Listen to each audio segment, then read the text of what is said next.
Thank you very much. Thank you. Well, thank you, President Powers, Provost Fenves, deans, members of the faculty, family and friends, and most importantly, the class of 2014. It is indeed an honor for me to be here tonight. It's been almost 37 years to the day that I graduated from UT. I remember a lot of things about that day. I remember I had a throbbing headache from a party the night before.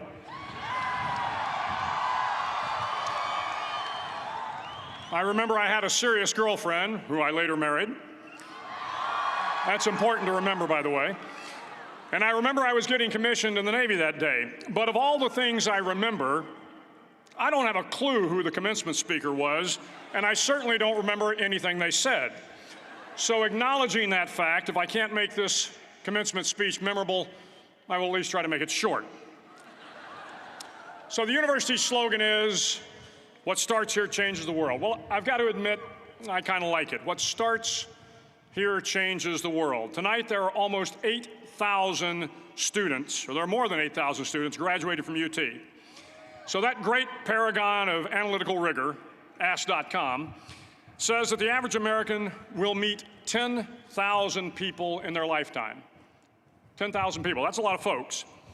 But if every one of you changed the lives of just 10 people, and each one of those people changed the lives of another 10 people, and another 10, then in 5 generations, 125 years, the class of 2014 will have changed the lives of 800 million people. 800 million people. Think about it. Over twice the population of the United States. Go one more generation, and you can change the entire population of the world, 8 billion people. If you think it's hard to change the lives of 10 people, change their lives forever, you're wrong. I saw it happen every day in Iraq and Afghanistan. A young Army officer makes a decision to go left instead of right down a road in Baghdad, and the 10 soldiers with him are saved from a close-in ambush. In Kandahar province, Afghanistan, a non-commissioned officer from the female engagement team senses that something isn't right and directs the infantry platoon away from a 500-pound IED, saving the lives of a dozen soldiers. But if you think about it, not only were those soldiers saved by the decisions of one person, but their children were saved, and their children's children. Generations were saved by one decision, one person.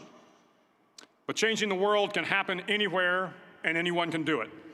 So what starts here can indeed change the world. But the question is, what will the world look like after you change it? Well, I'm confident that it will look much, much better. But if you'll humor this old sailor for just a moment, I have a few suggestions that may help you on your way to a better world. And while these lessons were learned during my time in the military, I can assure you that it matters not whether you ever served a day in uniform. It matters not your gender, your ethnic or religious background, your orientation, or your social status. Our struggles in this world are similar, and the lessons to overcome those struggles and to move forward, changing ourselves and changing the world around us, will apply equally to all. I've been a Navy SEAL for 36 years, but it all began when I left UT for basic SEAL training in Coronado, California. Basic SEAL training is 6 months of long, torturous runs in the soft sand, midnight swims in the cold water off San Diego, obstacle courses, unending calisthenics, days without sleep, and always being cold, wet, and miserable. It is 6 months of being constantly harassed by professionally trained warriors who seek to find the weak of mind and body and eliminate them from ever becoming a Navy SEAL. But the training also seeks to find those students who can lead in an environment of constant stress, chaos, failure, and hardships. To me, basic SEAL training was a lifetime of challenges crammed into 6 months. So here are the 10 lessons I learned from basic SEAL training that hopefully will be of value to you as you move forward in life. Every morning in SEAL training, my instructors, who at the time were all Vietnam veterans, would show up in my barracks room, and the first thing they'd do was inspect my bed. If you did it right, the corners would be square, the covers would be pulled tight, the pillow centered just under the headboard, and the extra blanket folded neatly at the foot of the rack. It was a simple task, mundane at best, but every morning we were required to make our bed to perfection. It seemed a little ridiculous at the time, particularly in light of the fact that we were aspiring to be real warriors, tough, battle-hardened SEALs. But the wisdom of this simple act has been proven to me many times over. If you make your bed every morning, you will have accomplished the first task of the day. It will give you a small sense of pride, and it will encourage you to do another task, and another, and another. And by the end of the day, that one task completed will have turned into many tasks completed. Making your bed will also reinforce the fact that the little things in life matter. If you can't do the little things right, you'll never be able to do the big things right. And if by chance you have a miserable day, you will come home to a bed that is made, that you made. And a made bed gives you encouragement that tomorrow will be better.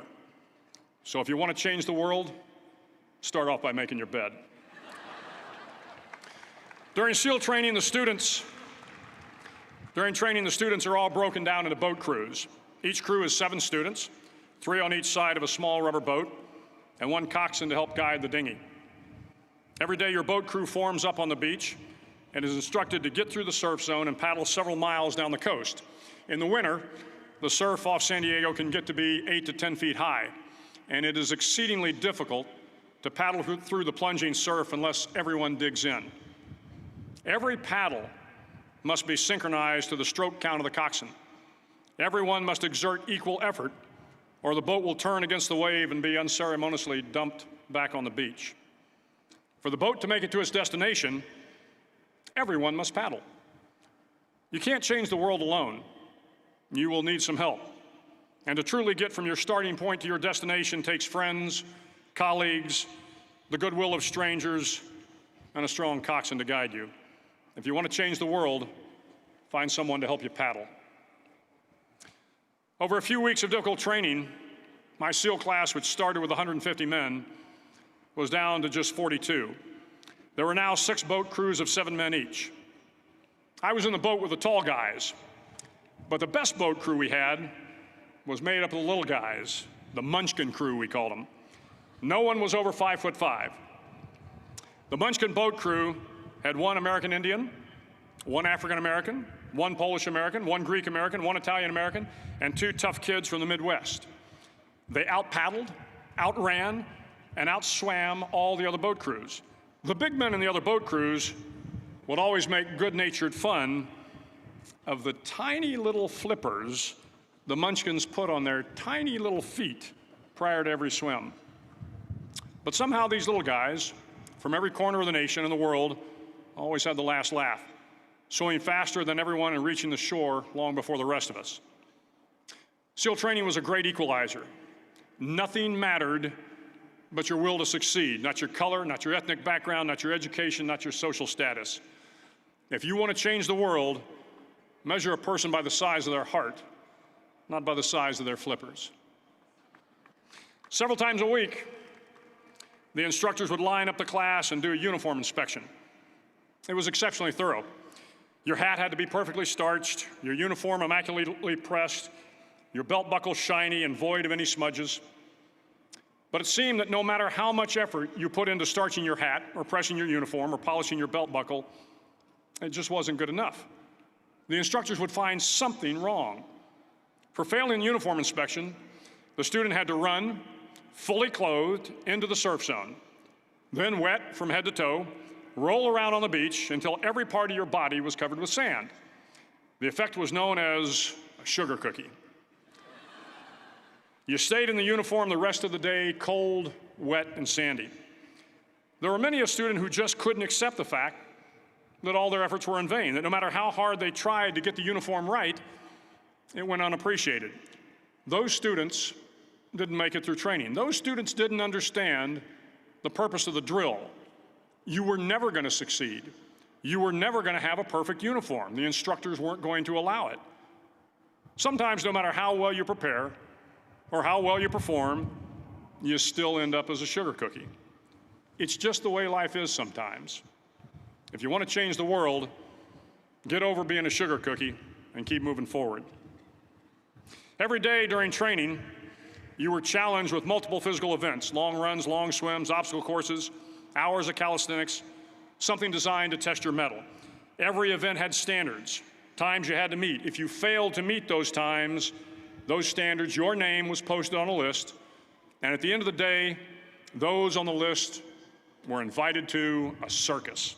A circus was 2 hours of additional calisthenics, designed to wear you down, to break your spirit, to force you to quit. No one wanted a circus. A circus meant that for that day, you didn't measure up. A circus meant more fatigue, and more fatigue meant that the following day would be more difficult, and more circuses were likely. But at some time during SEAL training, everyone made the circus list. But an interesting thing happened to those who were constantly on the list. Over time, those students who did 2 hours of extra calisthenics got stronger and stronger. The pain of the circuses built inner strength and physical resiliency. Life is filled with circuses. You will fail. You will likely fail often. It will be painful. It will be discouraging. At times, it will test you to your very core. But if you want to change the world, don't be afraid of the circuses. At least twice a week, the trainees were required to run the obstacle course.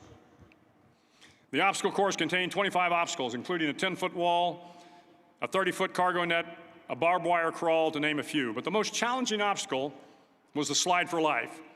It had a 3-level, 30-foot tower at one end and a 1-level tower at the other.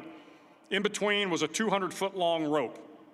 You had to climb the 3-tiered tower, and once at the top, you grabbed the rope, swung underneath the rope, and pulled yourself hand over hand until you got to the other end.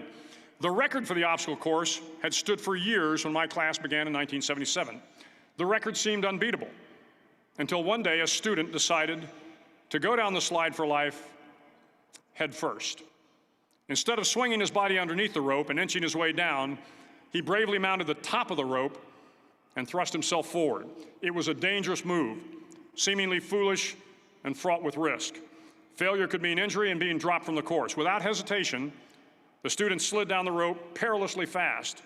Instead of several minutes, it only took him half that time. And by the end of the course, he had broken the record. If you want to change the world, sometimes you have to slide down the obstacles head first. During the land warfare phase of training, the students are flown out to San Clemente Island, which lies off the coast of San Diego. The waters off San Clemente are a breeding ground for the great white sharks. To pass SEAL training, there are a series of long swims that must be completed. One is the night swim. Before the swim, the instructors joyfully brief the students on all the species of sharks that inhabit the waters off San Clemente. They assure you, however, that no student has ever been eaten by a shark, at least not that they can remember. But you are also taught that if a shark begins to circle your position, stand your ground. Do not swim away. Do not act afraid.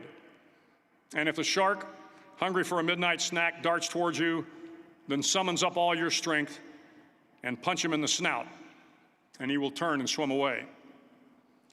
There are a lot of sharks in the world. If you hope to complete the swim, you will have to deal with them. So if you want to change the world, don't back down from the sharks. As Navy SEALs, one of our jobs is to conduct underwater attacks against enemy shipping. We practice this technique extensively during training. The ship attack mission is where a pair of SEAL divers is dropped off outside an enemy harbor and then swims well over 2 miles underwater, using nothing but a depth gauge and a compass to get to the target. During the entire swim, even well below the surface, there is some light that comes through. It is comforting to know that there is open water above you. But as you approach the ship, which is tied to a pier, the light begins to fade. The steel structure of the ship blocks the moonlight. It blocks the surrounding street lamps. It blocks all ambient light. To be successful in your mission, you have to swim under the ship and find the keel, the center line, and the deepest part of the ship. This is your objective. But the keel is also the darkest part of the ship, where you cannot see your hand in front of your face, where the noise from the ship's machinery is deafening, and where it gets to be easily disoriented, and you can fail. Every SEAL knows that under the keel, at that darkest moment of the mission, is a time when you need to be calm, when you must be calm, when you must be composed, when all your tactical skills, your physical power, and your inner strength must be brought to bear. If you want to change the world, you must be your very best in the darkest moments. The 9th week of training is referred to as Hell Week. It is 6 days of no sleep, constant physical and mental harassment, and one special day at the Mud Flats. The Mud Flats are an area between San Diego and Tijuana where the water runs off and creates the Tijuana Sloughs, a swampy patch of terrain where the mud will engulf you. It is on Wednesday of Hell Week that you paddle down to the Mud Flats and spend the next 15 hours trying to survive this freezing cold, the howling wind, and the incessant pressure to quit from the instructors. As the sun began to set that Wednesday evening, my training class, having committed some egregious infraction of the rules, was ordered into the mud. The mud consumed each man till there was nothing visible but our heads. The instructors told us we could leave the mud if only 5 men would quit. Only 5 men, just 5 men, and we could get out of the oppressive cold. Looking around the mud flat, it was apparent that some students were about to give up. It was still over 8 hours till the sun came up. 8 more hours of bone-chilling cold. The chattering teeth and the shivering moans of the trainees were so loud, it was hard to hear anything. And then one voice began to echo through the night. One voice raised in song. The song was terribly out of tune, but sung with great enthusiasm. One voice became 2, and 2 became 3, and before long, everyone in the class was singing.